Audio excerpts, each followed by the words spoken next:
muitas Sim. vezes. Então, assim, eu olho com desconfiança todo mundo que começa a adorar político. Mas isso que você falou do teu olhar, por exemplo, uma certa desconfiança do tamanho do Estado, uma desconfiança de uma ingerência do Estado na vida das pessoas, politicamente correto é uma ingerência no pensamento, na escrita, na arte, né, no humor e tal. Isso parece colocar você próximo de uma certa tradição liberal mesmo, né? Que é considerado de direita, centro-direita. Acredito que sim, eu acho que eu transito entre o liberal e o conservador, mas dependendo de alguns assuntos vão me jogar para a esquerda, dependendo de outros vão me jogar mais à direita. Você acha que ainda é feio ser chamado de direita no Brasil, Não, Danilo? não. Acabou esse lado feio assim? Eu acho que hoje é legal, porque eu acho que Tá hoje ficando cool é contra a cultura. ser Hoje, de direita no Brasil. eu acho, pelo menos até, era mais um pouco antes do Bolsonaro ganhar, entendeu? Agora, a partir do momento que a militância começa a lamber muito um lado, aí fica cool o outro lado. O legal é ser, a contracultura é ser do contra. Sim. Não tem como ser contra a cultura a favor. Mas ao mesmo tempo, voltando àquilo que eu citei há pouco, que foi a fala do ex-comandante das Forças Armadas, Vilas Boas, general, quando ele se referiu ao Olavo de Carvalho como o Trotsky, né, da direita no Brasil, à medida que você elege o governo de direita, isso ao mesmo tempo, do ponto de vista histórico do momento, isso vai fazendo com que as pessoas que se colocam contrárias ao Estado grande, ao politicamente correto, ao socialismo na economia, essas pessoas, portanto, a direita, elas começam a ter, e os grupos, de fazer uma melhor identificação de si mesmas, não? No momento que você tem um presidente que é de direita, reconhecidamente de direita, você olha e diz assim, bom, ele é de direita, mas não tem nada a ver comigo. Sim, Ou sim. tem a ver comigo. Então, isso você não acha que isso acaba produzindo um certo amadurecimento histórico para a direita? Né? Porque você olha e fala, fulano, Bolsonaro no caso, ele é de direita, eu também sou, mas eu não sou igual a ele, eu não penso igual a ele. Sim, sem dúvida. Eu acho que esse senso crítico, a direita tem mais que a esquerda.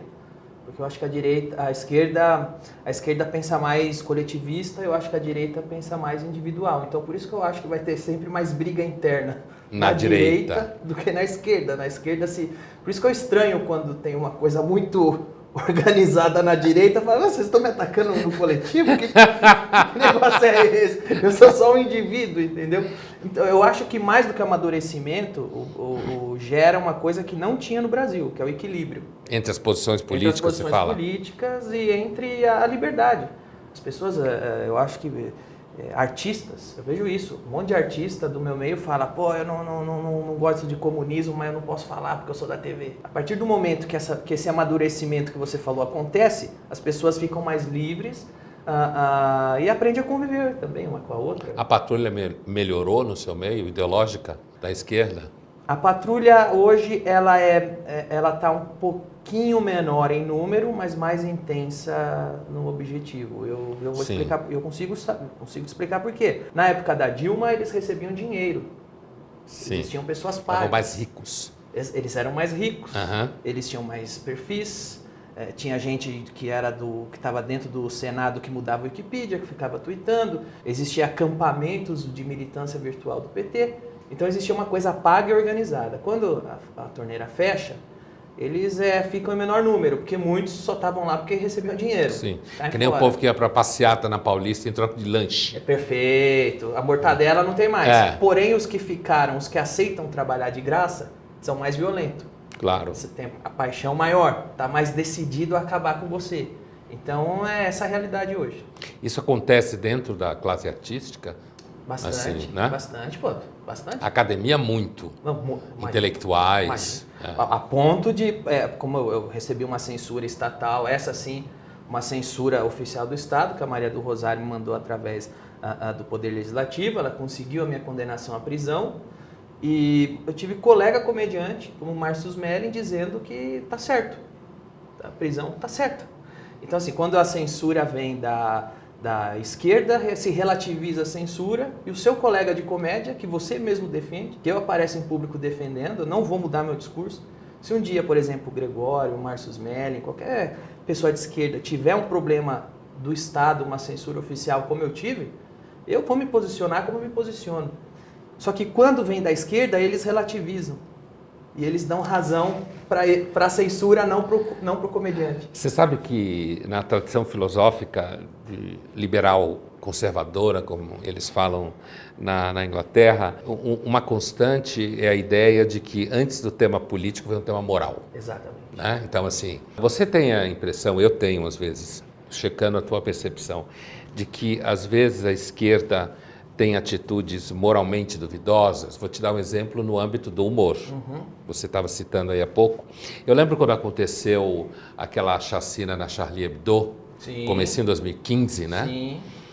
Eu lembro que, então, muita gente escreveu sobre isso, inclusive humoristas escreveram, e eu lembro que um tema que apareceu por parte de alguns humoristas aqui no Brasil é de que, não que, digamos assim, os terroristas tinham razão, porque uma afirmação como essa tem que ter culhão para falar. Sim. Se entrar no mérito dela, Claro. tem que ter culhão, né? Para dizer isso. Um culhão igual aos caras que foram lá e atiraram em todo mundo, Perfeito. né? Mas é uma afirmação em que me parece falava isso de forma subliminar, é de que, olha, você não pode tirar sarro de Muhammad, do Islã, porque é uma minoria oprimida no Ocidente. Argumento este vindo de humoristas. Exato. Né? A esquerda. Perfeito. Então é uma coisa assim, você só pode tirar sarro de homem branco, heterossexual e tal e tal. Você não acha isso moralmente meio A duvidoso? gente pode assim? conseguir até uma coisa bem... Você não pode tirar sarro de religião, do Maomé. Mas se você for na Avenida Paulista, pegar um crucifixo e enfiar no rabo, aí pode. Sim, porque Porque é da religião que a listinha permite. é uma religião opressora. Exatamente. Então. Então, eles definem quem é o opressor. A moral deles é muito duvidosa. Tem uma parte muito boa. Eu me lembro que o Tom Wolfe, aquele escritor, eu me lembro que eu vi ele falando uma vez dos asiáticos e o politicamente correto. E ele fala o seguinte, os asiáticos, eles estavam na listinha do politicamente correto, mas teve um problema. Muitos asiáticos são muito ocidentalizados, são muito conservadores, como o Japão, e muitos estão atrás do capitalismo. Eles enriqueceram. Sim, claro. Então eles foram tirados. Eles foram para o Tobassa ver a Poli. Sei lá, um exemplo de clichê, mas é fato. Exato. Então assim, a gente fica à mercê. Por isso que eu digo que a comédia não pode ceder à patrulha. Aristófanes nunca cedeu. Aristófanes fazia piada do escravo e do livre. Do político e do civil. Do homem e da mulher. Do Sócrates. Do pobre, do rico. Esse é o pai da comédia, é o Aristófanes. Então a gente não pode ceder a listinhas, porque hoje colocaram que o ciclista é uma raça sacrossanta. Não se faz piada mais de ciclista. Agora não se faz mais piada de gordo. Patinete daqui a pouco. Daqui a pouco. E daqui a pouco o ciclista sai da lista. Porque vai ter tanto ciclista, né? Exato, E que vai sair ciclistas da lista. ricos e tal. Exato. Então assim, a gente fica à mercê de umas canetadas é bem uma alma ditadora mesmo, que está ditando o que pode ser engraçado e o que não pode. O que você pode rir, o que você não pode. Agora, voltando ao que eu estava te perguntando antes, assim, quando você falava que, digamos assim, há uma certa tradição do valor do indivíduo no pensamento identificado como a direita e com a tradição liberal, né, essa ideia de que, digamos assim, a sociedade deve ser pensada a partir do indivíduo. E se a gente vai até Locke, lá no século XVII, que é considerado o pai do pensamento liberal, é justamente essa ideia. O Estado não pode se meter na religião do indivíduo, o Estado não pode se meter na moral do indivíduo, o Estado não pode se meter a expressão americana vem muito a calhar, quer dizer, o Estado não pode, deve deixar o sujeito mind his own business. Certo? Então, ele pode tocar a vida dele dentro do espaço da lei. Quando a gente pensa, quando você estava falando hoje que você olhou e disse, estou sendo atacado por um coletivo à direita, né? Um coletivo no sentido artístico, você não acha que há uma direita no Brasil hoje, mais identificada com o universo do Bolsonaro, que parece não valorizar tanto o indivíduo? Que tem uma pegada que às vezes parece, sabe, sociedade, pátria, sabe, uma coisa assim? Eu acho que sim. E eu acho que por ser de direita você acaba fazendo isso. As pessoas têm mais liberdade até para se organizar em grupo e agir como um coletivo. Eu acho que faz parte disso. E eu acho que eu particularmente não acho saudável. Sim.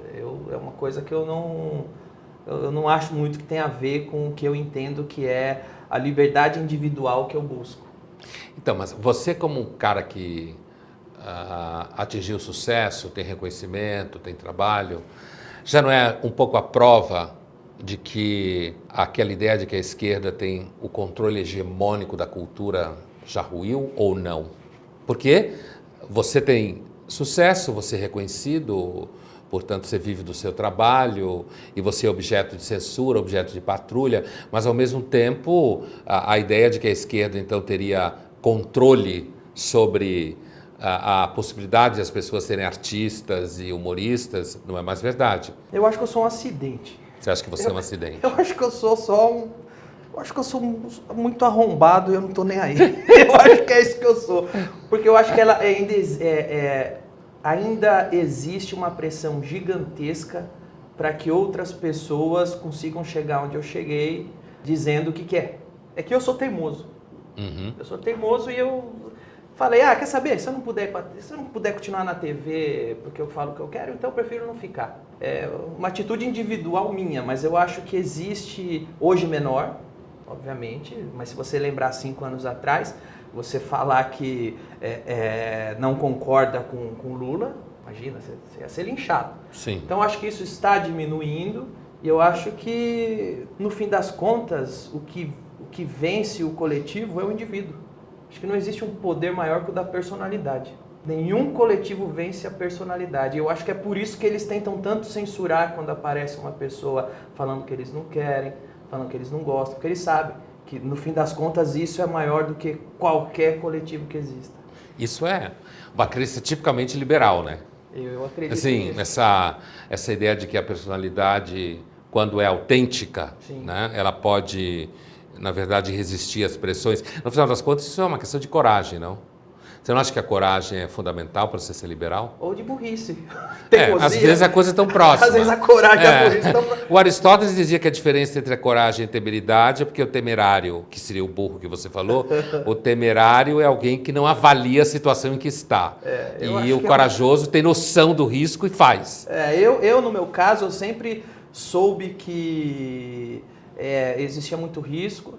Eu passei por um assassinato de reputação, ainda passo, hoje menor porque a militância é menor, mas você passa por uma parede de linchamento, onde um monte de gente até hoje que só me conhece pelos blog e jornal da vida acha que eu sou uma coisa que eu nunca fui, porque a informação que essa pessoa teve é que eu sou racista, machista, homofobista, taxista, eletricista, tudo que teísta. Então assim, muitas pessoas... Teísta tudo também? que é ista, tudo que eu sou ista. E aí essa pessoa que só me conhece dos veículos onde me picharam, me odeiam. Mas é um preço que eu pago por não me dobrar também.